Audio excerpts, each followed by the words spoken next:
Are we testing the sound? All right. Good morning, everyone.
Well, good morning, everyone. Good morning.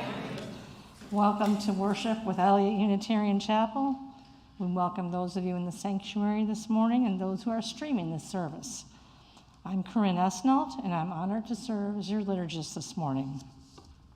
If you are new to Eliot Chapel, we are an intentional and welcoming community to persons of all races, genders, and all sexual orientations. We welcome people of all creeds and beliefs, all economic circumstances, and all types of families. Our vision is to create a just world through vibrant, beloved community. If you'd like to connect with us and learn more about our congregation, our greeters are happy to connect with you. And if you're joining us online, you may write us at welcome@eliotchapel.org. After the service, if you're watching us live, please join us for the Zoom coffee hour, which is at 12:30. And for those of us present today, we will have conversation and connection outside or in here or at Adams Hall. For everyone's safety and protection, we require that all in attendance be vaccinated and that you're wearing masks, preferably K95 or KN95 masks. And please be mindful, especially now with the increase in COVID cases in our area, that we keep social distance. We are very, very pleased to welcome our guest speaker, Reverend David Pyle. He knows our ministers very well. He is the regional UUA Regional Lead and Congregational Life Consultant for the Midwest. So he's our consultant from the UUA and travels all around the Midwest helping the UU churches. Reverend Pyle holds a Master's of Divinity from the Meadville Lombard Theological School, and he completed his clinical pastoral education residency at Advocate Lutheran General Hospital in Park Ridge, Illinois. He has served as a minister for numerous congregations in California, Michigan, and Illinois. He also currently serves as the Deputy Command Chaplain for the Army Reserve Sustainment Command, and he comes to us today all the way, drove in this morning from Oak Grove, Kentucky. And don't believe me on that, so stand up and just say a little hello and welcome. He'll be It's great to be here with you all. And I'm pleased to say that we're going to resume regular chalice lighting this morning. No more little thingies. So I will be doing the opening words, and Sue Blandford's going to help with chalice lighting this morning. O light of life, be kindled again in our hearts as we meet together to celebrate the joy of human community, seeking a wholeness that extends beyond us. And for our opening words, our lives are full of transitions.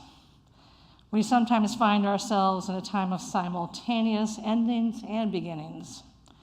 We benefit by taking the opportunity to mark these important turning points with awareness, reflection, and appreciation. And that was written by Julie Kane. So please rise and bow your spirit for our first hymn, number 347 in the Great Hymnal. And the words are also on the back of your service, order of service. And Adam will delightfully lead us. Thank you.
I'm Sue Blandford. I've been a member of Eliot Chapel since 1984, and I'm going to lead you in the Congregational Covenant.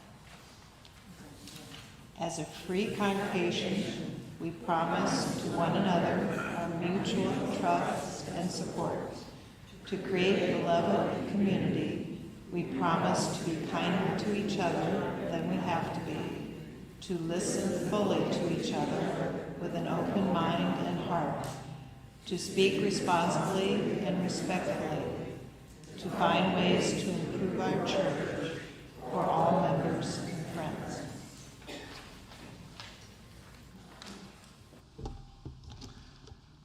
Good morning.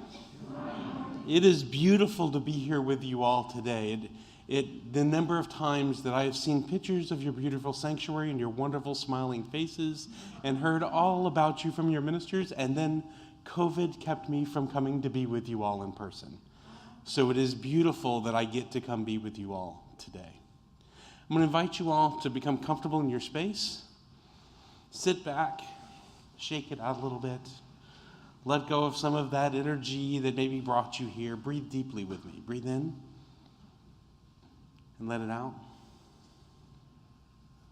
Breathe in one more time and let it out. Breath of life, spark of the universe that rests and resides in each of our hearts. We ask you to come and be in this space with us, to be felt in the connections between one of us, each of us, this morning. With all of the challenges and trials that are happening in this world, with racism and hatred, with doubt and fear, with disease and anger, with all of those things, remind us of the beauty that is in life. Remind us of the miracle of each and every moment. Remind us of the hearts that are shared beating, who share the same values and hopes and dreams that we do, so that we know that amidst all of the trial and challenge, we know that we are never alone. Come, be into this space where we are in worship together. Please join me in a brief period of silent meditation.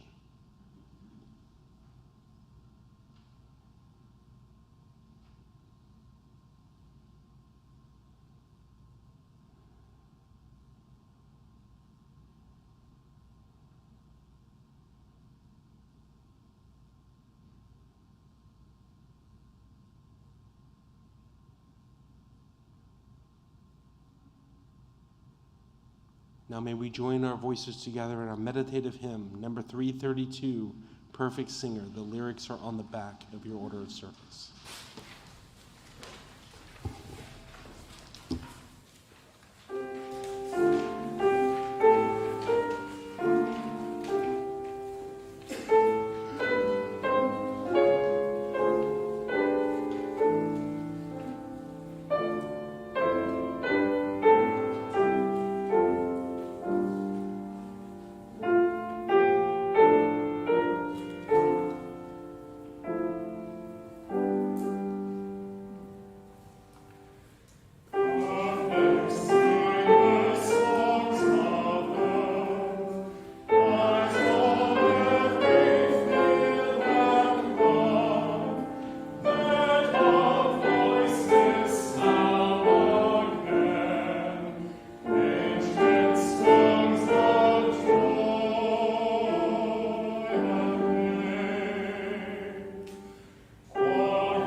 Every Sunday, Eliot Chapel shares half of our offering with an organization in the community whose work reflects our shared values.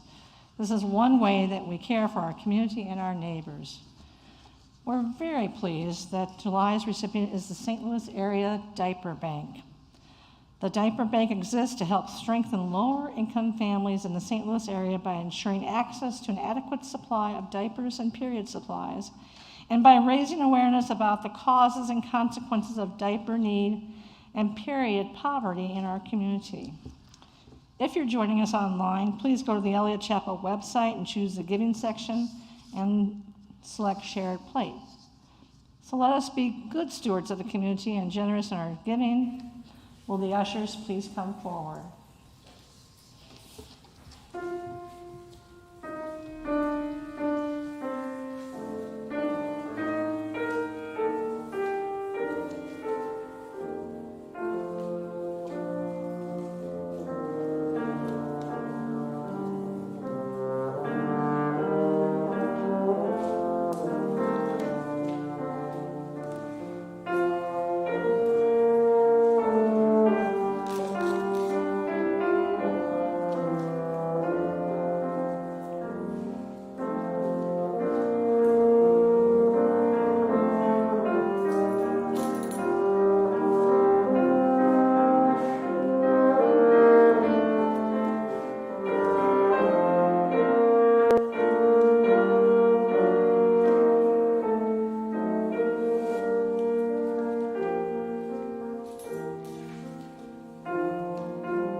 Would the ushers please come forward with the donation baskets?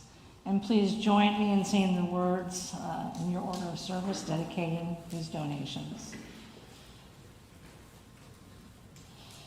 To the work of the church, which is weaving a tapestry of love and action, we dedicate our lives, and these are our offerings.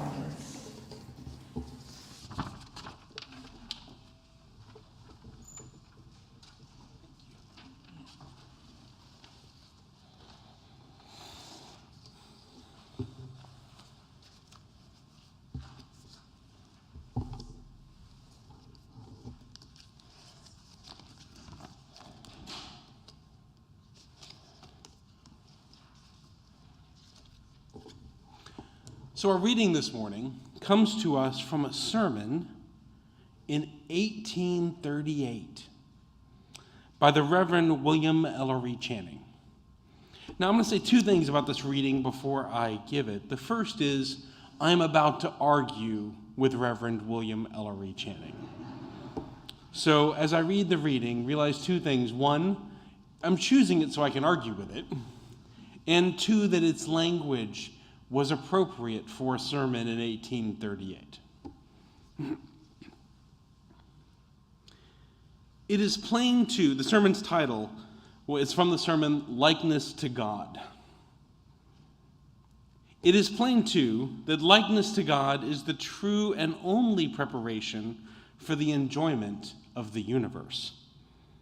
In proportion as we approach and resemble the mind of God, we are brought into harmony with creation. For in that proportion we propose the principles from which the universe sprung. We carry within ourselves the perfections of which its beauty, magnificence, order, benevolent adaptations, and boundless purposes are the results and manifestations.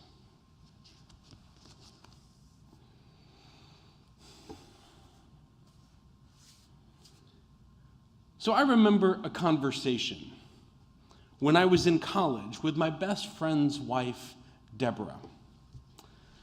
I was commiserating with my friend Chris about the ending of another romantic relationship after the divorce from my first wife.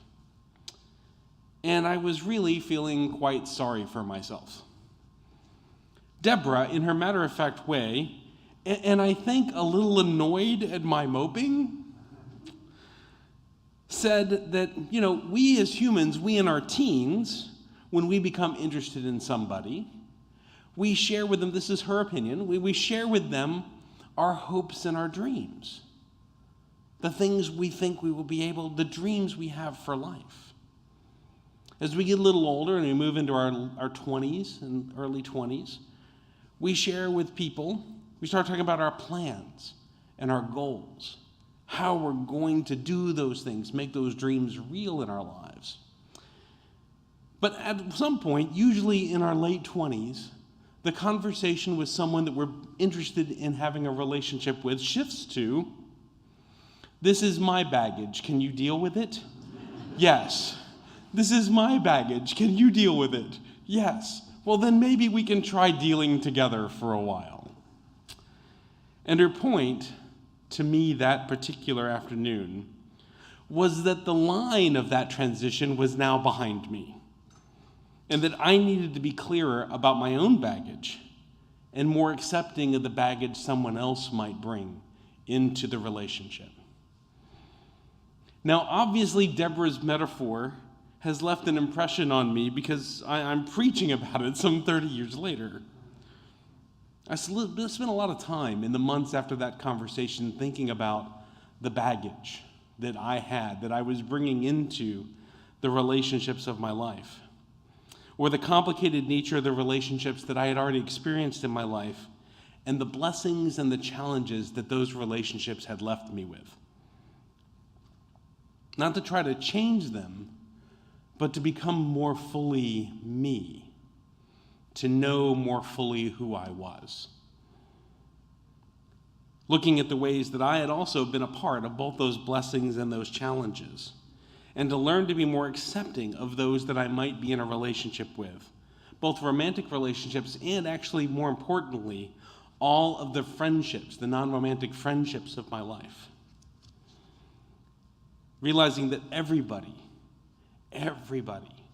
has complicated histories of our interrelating with other human beings.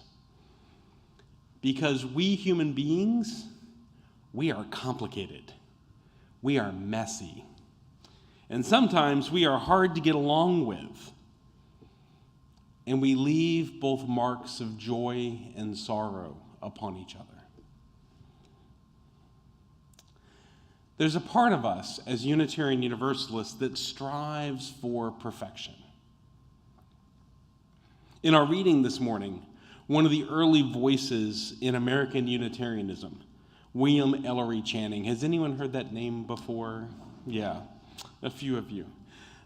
William Ellery Channing sought to elevate this ideal of striving for perfection into the preeminent spiritual practice of Unitarianism.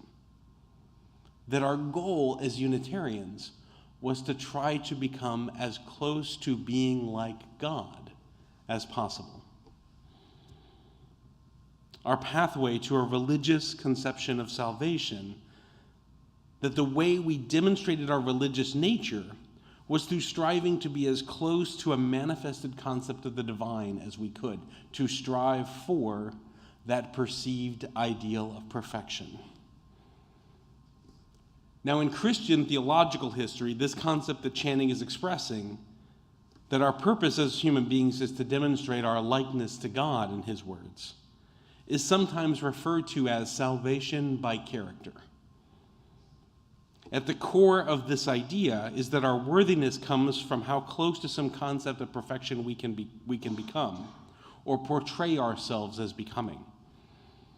Often, this particular concept of perfection, that this understanding of a pathway to religious salvation is trying to achieve, is itself formed. The concept of perfection is itself formed by unexamined dominant culture narratives. Who gets to define what perfection means? And it is often done so in ways that reinforce identities of those who already have power in our system and culture. So I once had a congregation that was doing an interim ministry, as you all are going to be beginning with the Reverend Doug Watkins very soon, tell me that what they were looking for in their new called minister was a minister who would be a professional. This congregation was near a major governmental installation, and many of the members of the congregation were government employees. Their model of perfection for the next minister was someone who would prioritize calendars and schedules and policies and predictability. Kind of like the government does, right? Their dominant cultural paradigm of being a professional, their understanding of what coming close to that Channing ideal of perfection would be, was a minister who would be on time all the time, scheduled, would have everything turned in at the right moment. And they thought of that as if it was a neutral standard, as if it was a valueless standard. It's just the thing you should be, right? So as we spent some time, me as their congregational life consultant, as we spent some time unpacking this together, it became clear also that their interim minister, who was a very relationally centered minister of color, was activating some of the congregation's assumptions and, dare I say it, baggage about what being a professional means. It was good work this congregation and I did together, along with their interim minister. And the congregation stayed with me and the interim minister in examining those assumptions and their culture and their history. And we're able to see that this was not a valueless, this was not a neutral understanding of perfection that they wanted to stay with. That this understanding of being a professional, this understanding of what perfection meant, it limited their possibilities. And when they did call a minister, they were able to see beyond that professional model of perfection. So I'll tell you all another story this morning. This is one of my own. A few years ago, I was considering leaving the UUA staff and returning to parish ministry. And so I spent a winter speaking with congregations about the possibility of us being in ministry together. It was actually quite fun, frankly. There was one congregation I was particularly fascinated by in Southern California, a few hours from where I had served in California before. However, in my initial interview with the members of the search committee, it became clear that though in many ways I might make a good minister for them, there was one particular aspect of my identity that they were having some significant trouble with. And that was that I was not a vegetarian or a vegan. In the initial interview, they actually asked me, I'm not going to tell you who this congregation is, bless their heart, but in their actual interview, they asked me if I would consider becoming a vegetarian or a vegan to come be their minister. I kindly said no. I mean, they were good. I'm just going to say this. They were good with my being a military chaplain, but not a carnivore. Not an omnivore, right? It was a little weird. It took me a little while. I've always wondered since whether they were able to wrestle with some of their understanding of what perfection meant and the ways it was limiting their possibilities as they understood what the future of ministry for their congregation could be.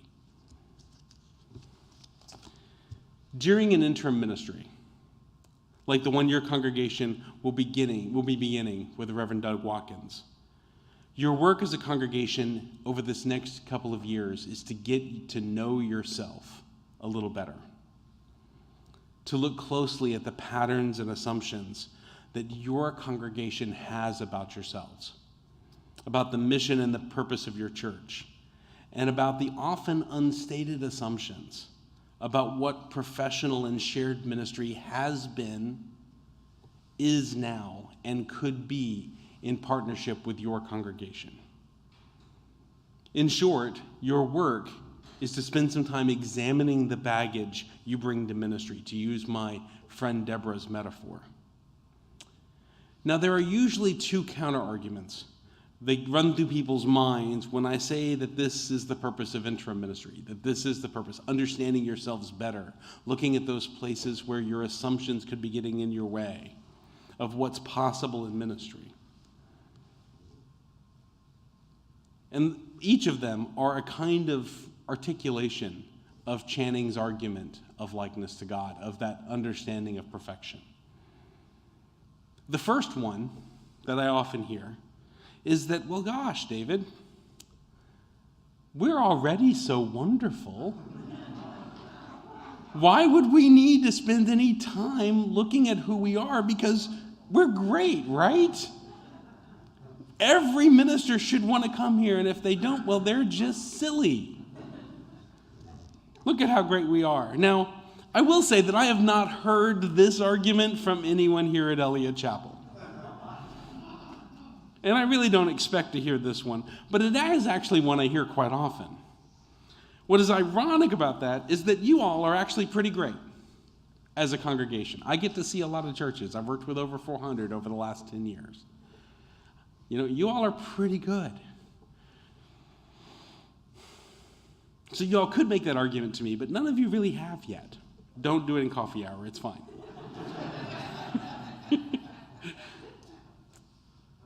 And no congregation that has been in existence more than a couple of years is without baggage.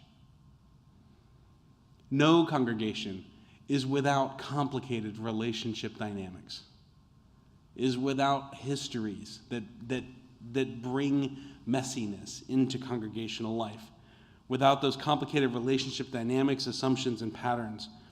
One of the ironies is that the congregations that deny that they have any complicated relationship dynamics, that have baggage, they end up being the ones most controlled by that baggage. Because the unwillingness to look at it means it operates under the surface. An interim ministry is an intentional time to carefully and with the support of a transitional ministry professional to look at those relationship patterns, assumptions, and dynamics so that they do not impact your congregation in ways that you are unaware of and unable to control.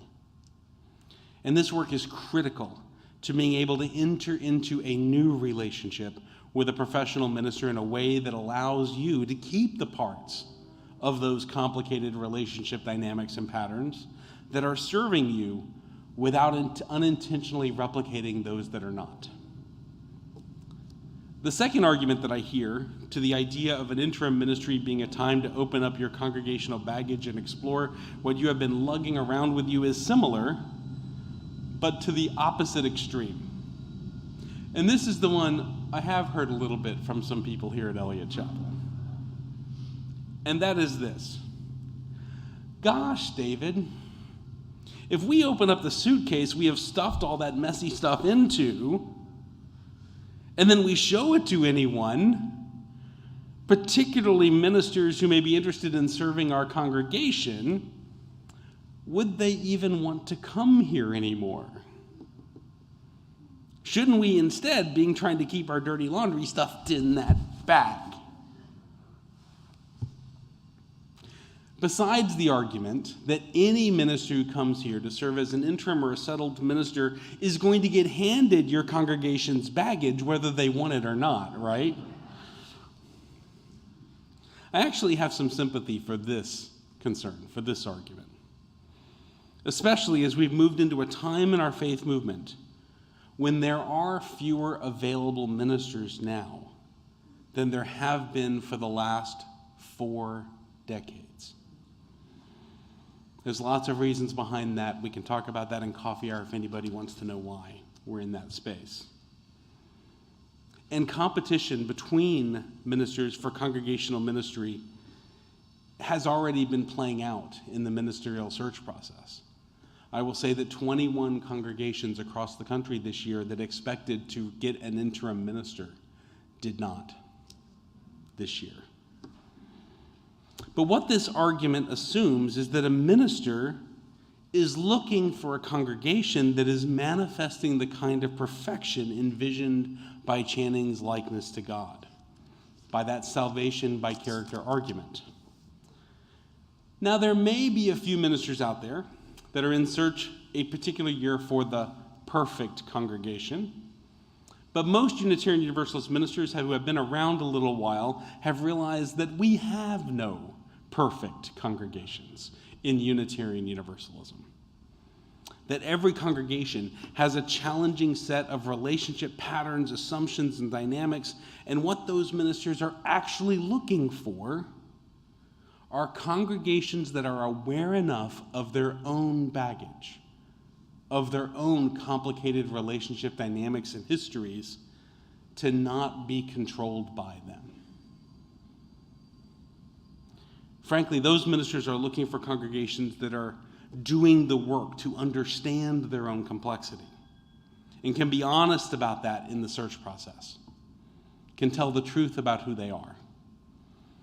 Engaging those challenging relationships, those patterns and assumptions, those dynamics during the interim ministry well is one of the things that most intrigues a minister about coming to serve a congregation.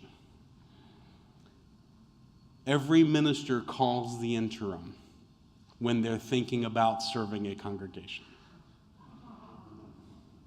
Most of them also call me, by the way. Because we are not just the inheritors of the Unitarian theological concept of likeness to God or salvation by character.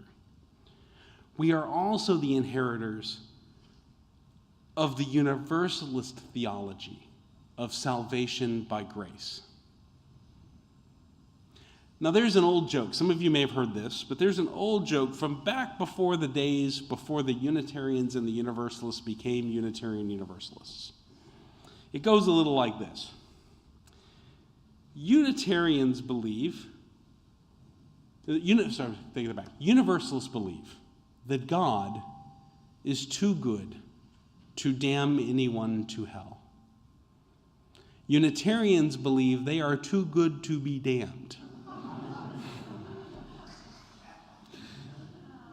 You see, within this conception of salvation by character is an assumption that how close you are to a societally defined understanding of perfection defines your worth.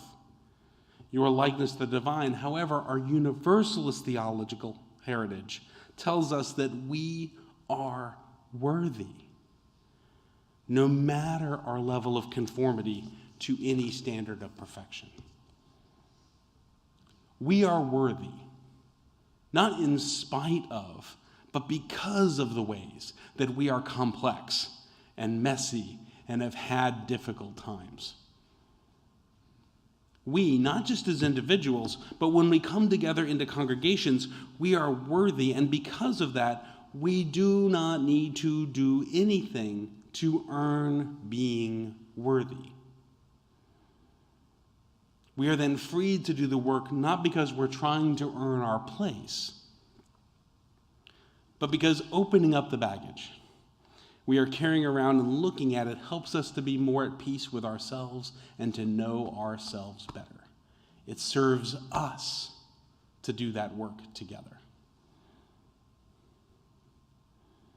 And will help us to focus on the ways in which we are called to build this beloved community in the world in this time for all of us. The inherent worth and dignity of every congregation, no matter what baggage you all may be carrying around. And knowing your worth as a faith community is assured, you can then look closely at how that baggage, the history of relationship patterns and assumptions and dynamics, may be getting in the way of this congregation's ministries in the world. That is the work of an interim ministry. And a congregation that is doing that well, that understands their history and their culture, that understands the ways their relationship patterns may be getting in the way of doing the work of transforming the world, that is the congregation that every minister I know would love to serve. And maybe learning to do that work together as a church can help some of us, like me, do some of our own work about our own baggage too. Right? So may it be. Blessed be. And amen. Our closing hymn is number 128, For All That Is Our Life. Please rise as you are willing and able. It's also on the back of your order of service.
Our closing words come to us from the Reverend Wayne Aronson.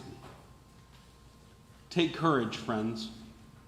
The way is often hard, the path is never clear, and the stakes are very high. Take courage, for deep down, there is another truth. You are not alone.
Let us go forth from this place, dedicated to bringing about the beloved community, even though we know it is not our ideal to do it perfectly.